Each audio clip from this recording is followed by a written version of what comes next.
auto-destruct. Hello, you are listening to show number 26. This is the Lesbian Mafia Minute.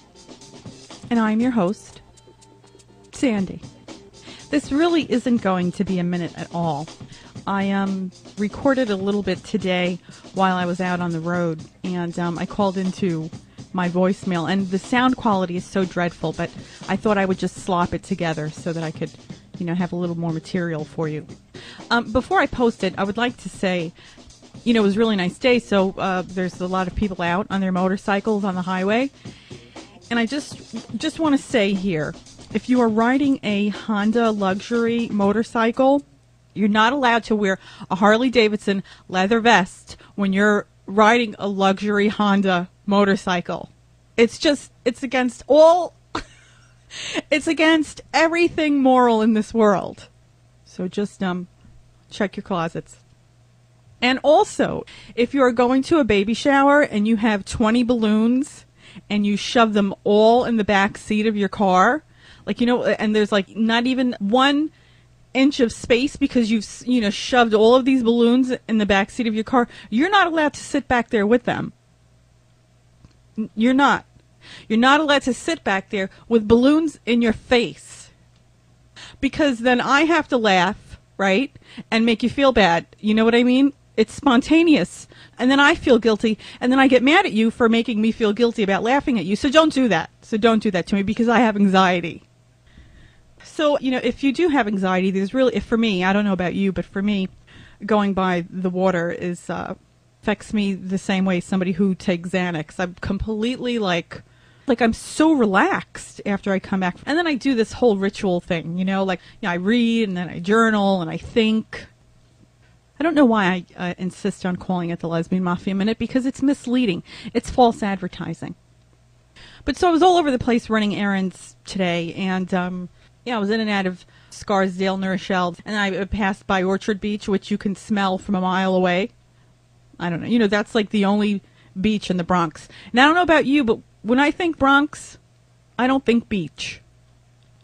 I don't understand how people take their children to a beach with brown water. How do you do that? So, okay, I'll just play some of my afternoon for you. I have to get one of those MP3 recorders. I'm going to do that, and you'll be able to hear me, because this is really bad quality. Here it is.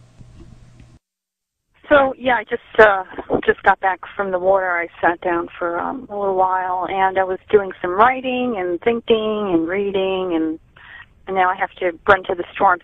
I'm in the car again.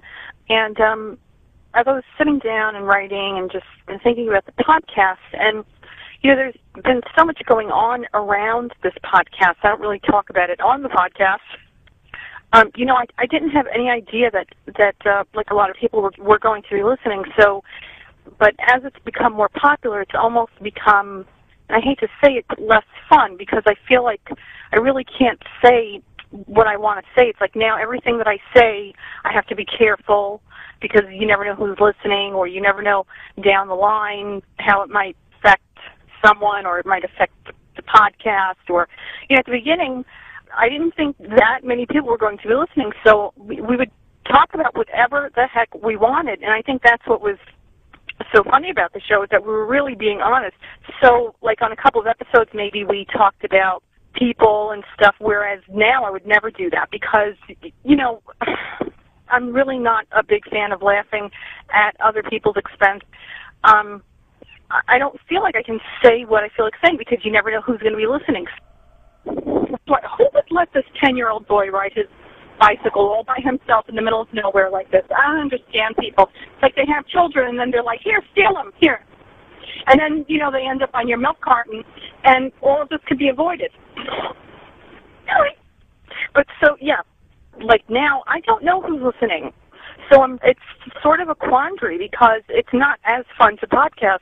I feel like I don't want to talk about anything, because I don't know how it's going to affect someone, or, maybe something that we would say playfully that we would never think someone would hear. Now, I don't really feel like I should say it, because what if they hear it?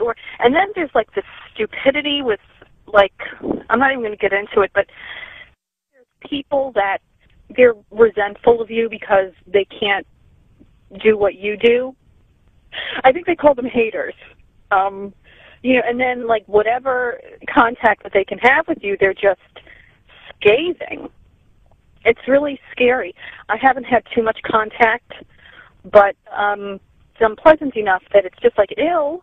It really is ill. And I understand that, you know, it means you're popular or whatever. It's a good thing. If nobody's hating you, then you suck, right? That's how it goes.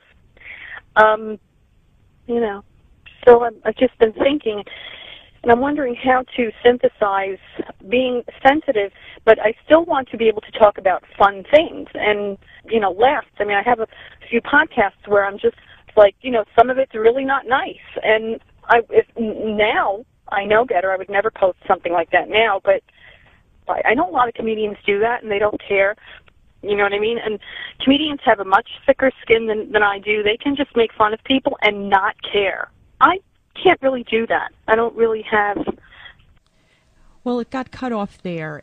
So just to add a little bit to that frame of thought, you know, I've just been really doing some thinking as to how to synthesize being able to still talk freely and have fun, but at the same time not say something that possibly someone could hear that could be offensive to them.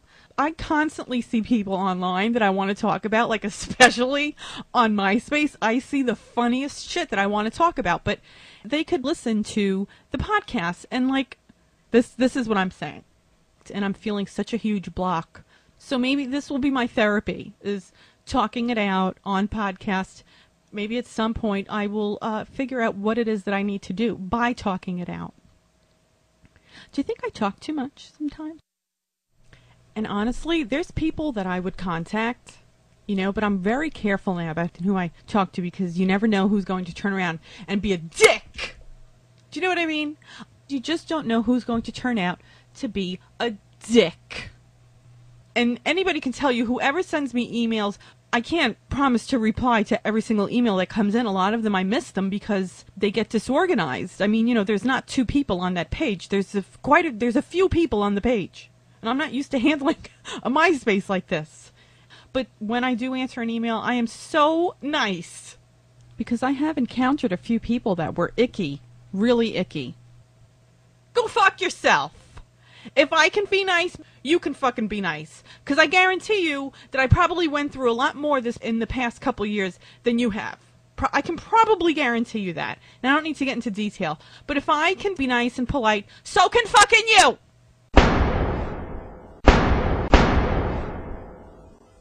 Fuck you.